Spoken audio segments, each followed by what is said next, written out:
ఓం గం గణపతయే నమః. ఓం శ్రీమాత్రే నమః. అందరికీ నమస్కారం. మాఘమాసంలో వచ్చే మొదటి 9 రోజులను కూడా శ్యామలాదేవి నవరాత్రులుగా చెప్పుకుంటాం. శ్యామలాదేవి సరస్వతీదేవి యొక్క జ్ఞాన స్వరూపం. ఈ శ్యామలాదేవిని లలిత అమ్మవారి యొక్క మంత్రిగా కూడా మనం లలితా సహస్రనామంలో వింటూనే ఉంటాం. శ్యామలాదేవి ఉపాసన అనేది దశమహావిద్యలలో ప్రధానమైన విద్య. ఈ ఉపాసన వామాచారం, దక్షిణాచారం అనే 2 పద్ధతులలో చేస్తారు. ముఖ్యంగా ఉత్తర భారతదేశంలో దశమహావిద్య అనేది మహాప్రసిద్ధి చెందింది. ఈ 10 విద్యలలో ఏది ఉపాసించినా కూడా మిగతా విద్యలు అందులోనే కలిసిపోతాయి.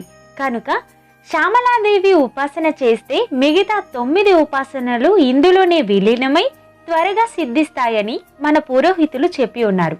దశమహావిద్యలలో శ్రీ విద్య అనేది అత్యంత ముఖ్యమైనది మరియు ప్రధానమైనది కూడా. శంకరాచార్యుల వారు ఈ శ్రీ విద్యను వ్యాప్తిలోకి తీసుకొచ్చారు. దీనికి కారణం శ్రీ విద్యలో బ్రహ్మజ్ఞాన తత్వం అనేది ఉంటుంది.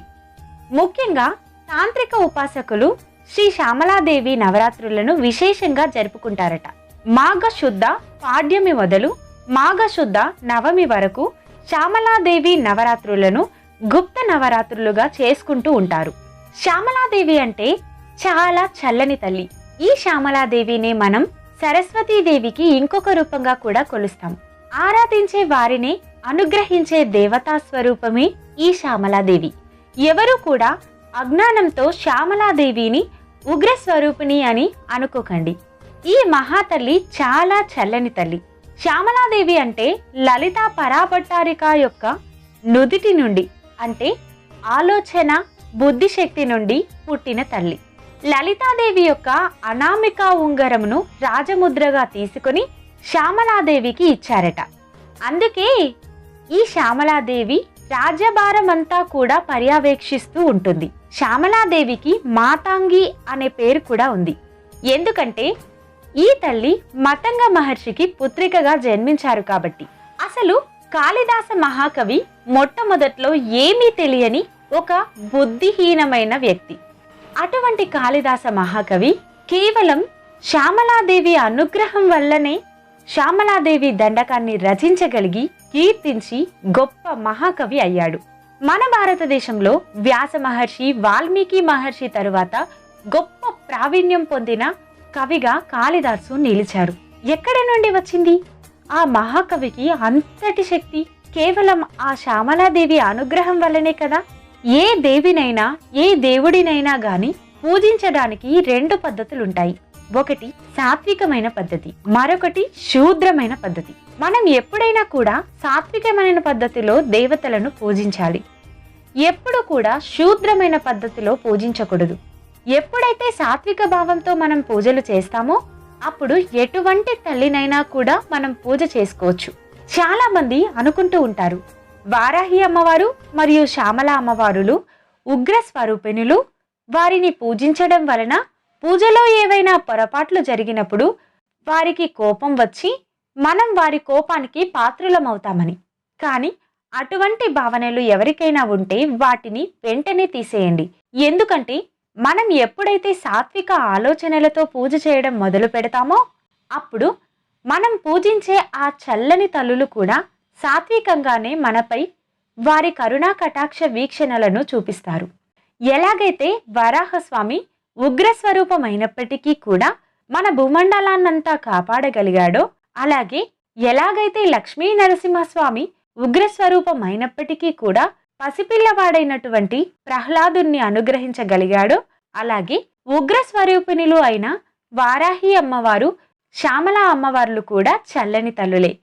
వారిని పూజిస్తే అంతా మంచే జరుగుతుంది. కాబట్టి ఎటువంటి సందేహం లేకుండా మనసులో సాత్వికమైన భావనలతో పూజ చేయండి. అసలు సాత్వికమైన పూజ అంటే ఏంటి? సాత్వికమైన పూజ అంటే శ్యామలాదేవికి షోడశోపచార పూజ చేసి శ్యామలాదేవి దండకాన్ని స్తుతిని పఠించడం. వీటి కోసం ఎటువంటి నియమాలు గాని నిబంధనలు గాని ఉండవు. వీటిని ఎవరైనా సరే చేసుకోవచ్చు. దండకం కూడా ఎందుకు అంటే శ్యామలాదేవి అయినటువంటి మాతంగీదేవి స్తోత్రం చేసిన, స్తుతి చేసిన, దండకం చదివిన వెంటనే ఆ అమ్మవారు అనుగ్రహిస్తుందట. అందుకే శ్యామలాదేవి దండకాన్ని గాని స్తుతిని గాని చేయాలి. దానివల్లే కాళిదాసుని అనుగ్రహించింది ఆ మహాతల్లి. అసలు దేవి అనుగ్రహం లేకపోతే నవరాత్రులు చేసుకోవాలి అనే ఆలోచన కూడా ఎవ్వరికీ రాదు. అలా వచ్చింది అంటేనే ఆ అమ్మవారు అనుగ్రహించింది అని అర్థం. ఆ అమ్మవారు చేసుకోమని అనుగ్రహించిన తరువాత మనం చేసుకోకపోతే ఎలా? మీరే చెప్పండి. అయితే శ్యామలాదేవి ఎలా అవతరించిందో ఇప్పుడు మనం తెలుసుకుందాం.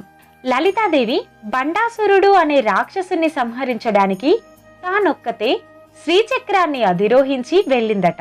కాని ఆ బండాసురుడు అనే రాక్షసుడు అనేకమైన రూపాలతో లలితాదేవిని చిరాకు పరిచాడట. అప్పుడు లలితాదేవి ఒక్కతే బండాసురుణ్ణి సంహరించలేకపోయిందట. అందుకోసమే లలితాదేవి నుండి సప్త మాతృకలను సృష్టించింది.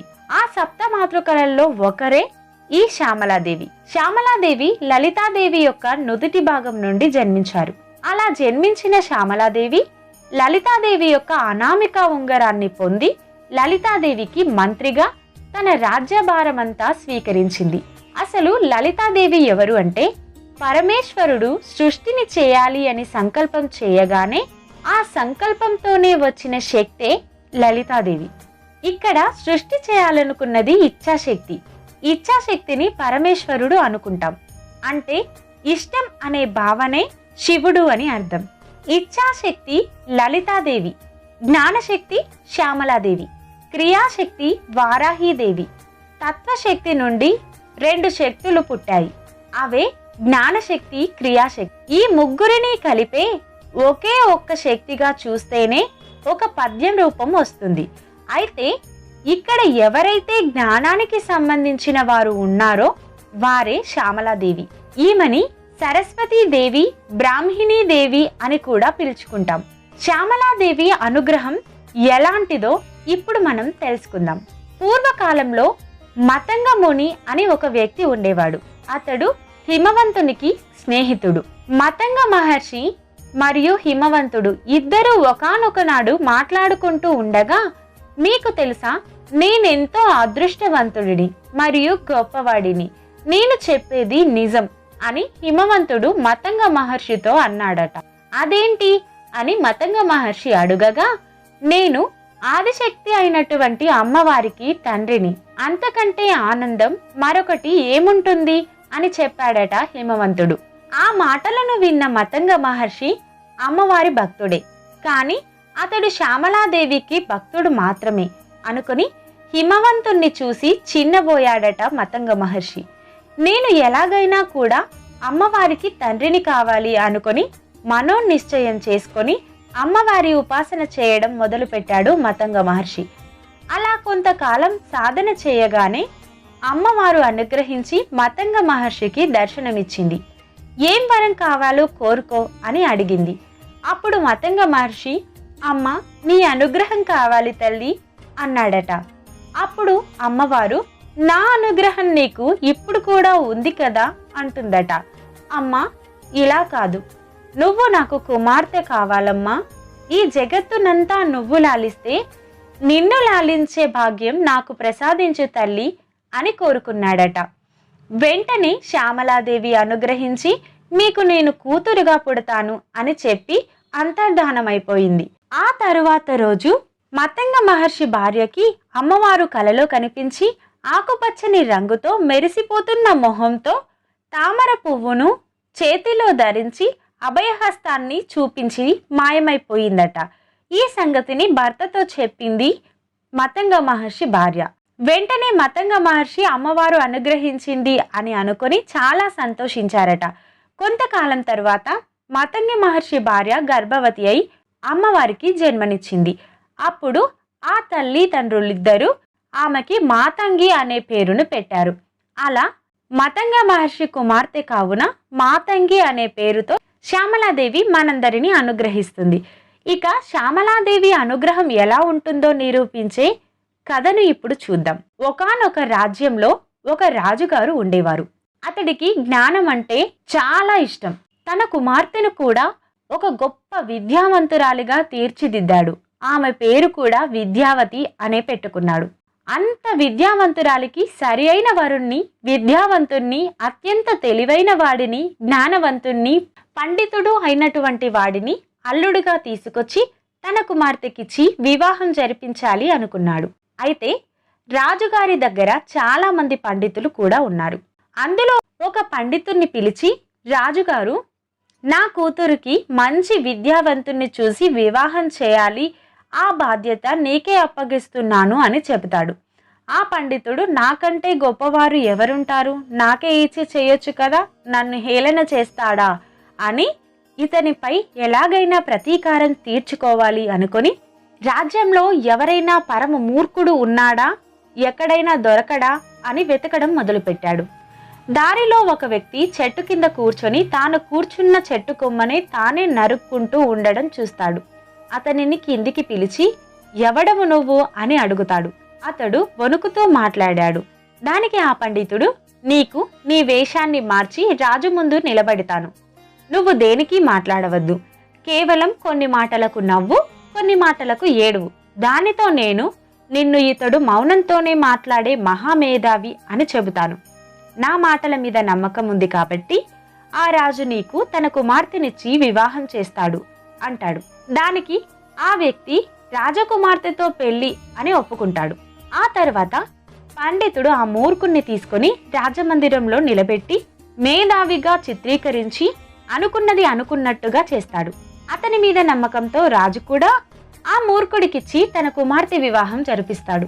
ఇదిలా ఉండగా వివాహమైన రోజు రాత్రే రాజకుమార్తె అయిన విద్యావతికి అతడు ఒక మూర్ఖుడని తెలిసిపోతుంది. అతడు పడుకుని ఉంటాడు. అతన్ని లేపి, ఏం జరిగింది, ఏదైనా మాట్లాడండి అని సంస్కృతంలో అడుగుతుంది. అది సంస్కృతం కావడంతో అతడికి ఏమీ అర్థం కాలేదు. ఏదో పల్లెటూరి భాష మాట్లాడి నిద్రపోతాడు. వెంటనే అతన్ని విద్యావతి లేపి, అసలేం జరిగిందో చెప్పు అని అడుగుతుంది. అతడు గడగడా వణుకుతూ జరిగిన విషయాన్నంతా విద్యావతికి చెప్తాడు. వారు నివసించే ఊరు ఉజ్జయిని మహానగరంలో అవంతిపురం. అక్కడ కాళికాదేవి తిరుగుతూ ఉంటుంది. అయితే ఆ రాత్రికి రాత్రే అష్టాదశ శక్తిపీఠంలో ఒకటైన మహాకాళి అమ్మవారు ఇక్కడే ఉంది కాబట్టి ఇక్కడికి వెళ్ళి, నువ్వు ఒక విద్యావంతురాలిని పెళ్లి చేసుకున్నావు కాబట్టి నాకు కూడా విద్యను ప్రసాదించమని ఏడ్చు అని తన భర్తతో చెబుతుంది విద్యావతి. వెంటనే ఆ మూర్ఖుడైనటువంటి వ్యక్తి మహాకాళి గుడికి వెళ్తాడు. అక్కడ అమ్మవారి ముందు ఏడుస్తూ ఉండడంతో అమ్మ అక్కడ ప్రత్యక్షమై, నీకు 7 జన్మల వరకు కూడా అజ్ఞానం ఉంది అని అంటుంది. దానితో ఇంకా కృంగిపోయి ఏడుస్తూ ఉంటాడు ఆ మూర్ఖుడు. అప్పుడు కాళికాదేవి అప్పటికప్పుడే కాలాన్ని అదుపులోకి తీసుకొని 7 జన్మలు పూర్తయ్యేలా చేస్తుంది. ఆ తరువాత అమ్మవారు అతడికి దర్శనమిచ్చి, ఆ దర్శనం నుంచి అతడికి జ్ఞానం వచ్చి అమ్మవారి రూపాన్ని శ్యామల దండకంలా మొట్టమొదట పలికాడు. అయితే ఇక్కడ కాళికాదేవికి దాసాభావంతో ఇతడు అనుగ్రహం పొందడం జరిగింది కాబట్టి ఇతడికి కాళిదాసు అనే పేరు వచ్చింది. దాసాభావం అంటే అహంకారాన్ని విడిచిపెట్టి శరణు వేడడమే. కాళిదాసు విద్య కోసం ఆశ్రయించాడు కాబట్టి శ్యామలాదేవి దర్శనమిచ్చింది.